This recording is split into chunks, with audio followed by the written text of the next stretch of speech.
Hello mga kadarwikans! Welcome back po dito sa Gantara SRU channel. Ayan, happy Friday evening sa atin pong lahat. And shout out sa lahat ng mga nandito ngayon na nakikinig at nakatambay sa ating channel. Maraming salamat sa pagtutok at pag-antabay po talaga sa ating update para po sa gabing ito. So, kamusta po kayo mga kadawikans? Kamusta po ang lugar po ninyo? Ang mga pamilya nyo? I hope na nasa maayos po kayo mga kadawikans, ano? Kasi balita ko may namumuna naman daw pong bagyo. Nako, ingat po tayo mga kapatid. Anyway, andito na naman nga po ako ang nag-iisa ninyong nagmamagandang Collegiate Ricardo po maghatid ng latest update and fresh happenings patungkol sa TVJ. Basta mga balita na may kinalaman po sa Itbulaga, sagot na po natin yan. Ganun din po sa mga balita sa loob at labas ng showbiz.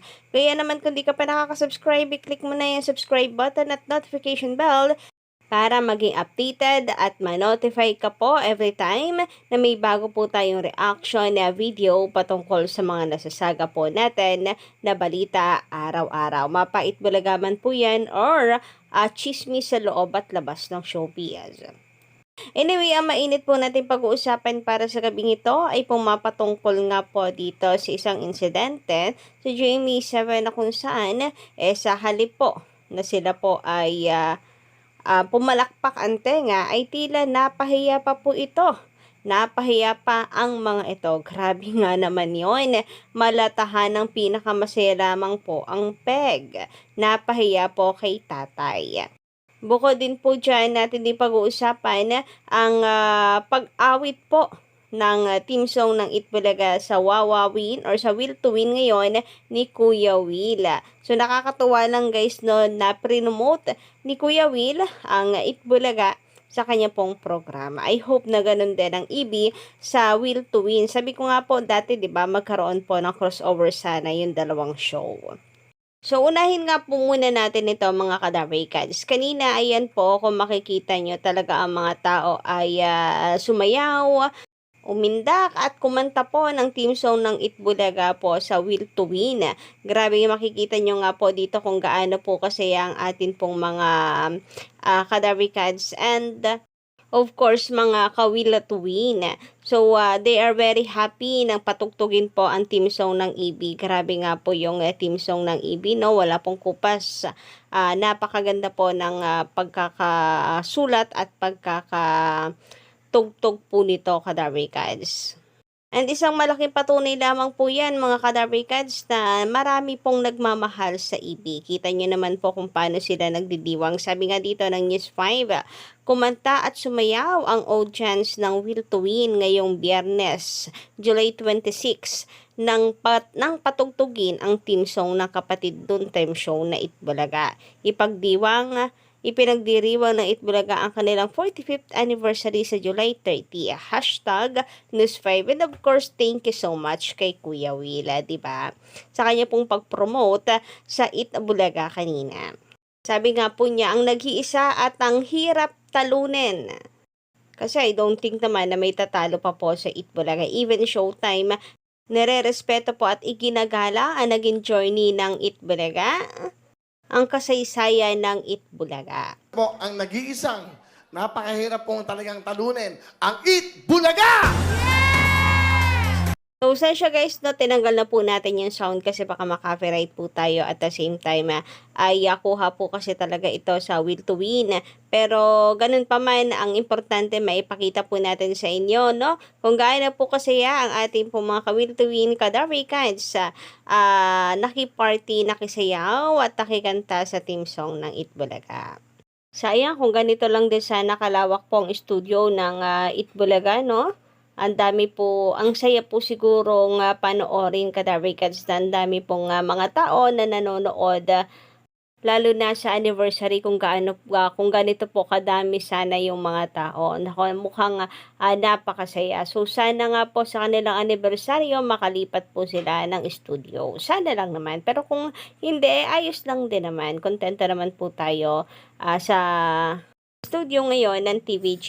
Basta kung nasaan po sila, dun din po tayo. Samantala, about naman dito sa Black Rider ng GMA7. So, nagpo-promote itong kanilang artist dyan, namimigay po ng TV, etc. And ito po si tatay, ayan, siya po yung na-interview nila. And sabi nga po dito dahil nabigyan po ng TV, sabi ay, tay, makakapanood ka na ng Black Rider. Nanonood ba kayo ng Black Rider? Gala nyo ba namang ang sagot ni tatay? Nung simula lang, nung naki-ride on lang sa hype ng promotion nung simula. Pero ang talagang kanyang iniidolo daw talaga ay si Coco Martin. So, alam na po natin yan na Batang Quiapo ang pinapanood ni tatay at isang napakalaking sampal po nun dahil itong mismong bida po sa Black Rider yung nag-interview. So, nakakahiya yun. Naalala ko na naman po tuloy yung senaryo sa tahanang pinakamasaya before kay Buboy Villar. Yung ilang beses po talaga silang pinapahiya ng mga nai-interview po nila. Kasi kahit ano naman pong pilit ang gawin nila, TVJ pong isidisigaw ng mga tao. Ganto rin yung senaryo po ng TP. Kita nyo naman kung saan po sila pinulot ngayon, hindi ba? Sila po'y nawala ng maaga sa ere. Ngayon, ang GMA naman ang nakakaranas ng ganitong pagpapahiya mula po sa publiko mismo. Naku, isang malaking sampal po ito sa kanila. Na kahit sila po mismo ang mag-survey, ay talagang wala. Talagang yung kabila po ang sinisigaw ng publiko. And ang balita ko, mukhang wala na po ito sa unang hirit. Yung episode po nito parang dinilit. Napaka-bitter naman. Siguro akala nila kung kanila pong maaagapan is hindi po kakalat. Pero wala mabilis po talaga ang mga tao. At ayan naka-record na. History na po tuloy yan ng Black Rider.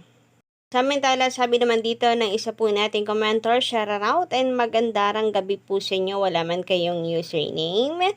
Talagang magaling lang mambwisit ang GMA na yan. Totoo naman na original ang show ni Kuya Will.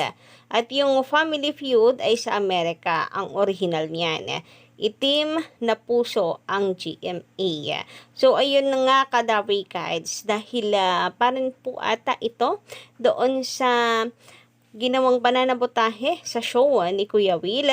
Alam niyo yon, yung anak niya itinapat po yung anak ni Kuya Will, itinapat nila sa launching ng programa ni Kuya Will. Di ba nakakabwiset? And ito ang sabi, magaling lang talaga silang mambwiset ang GMA. Komento ng isa po nating subscriber and commentor. Kaya siguro marami po nagsasabi na GMA walang tibok or kapuso na wala pong puso. And hindi bagay po sa kanila yung kapuso. Sabi nga ni Kuya Will, labanan ba talaga personalan yan?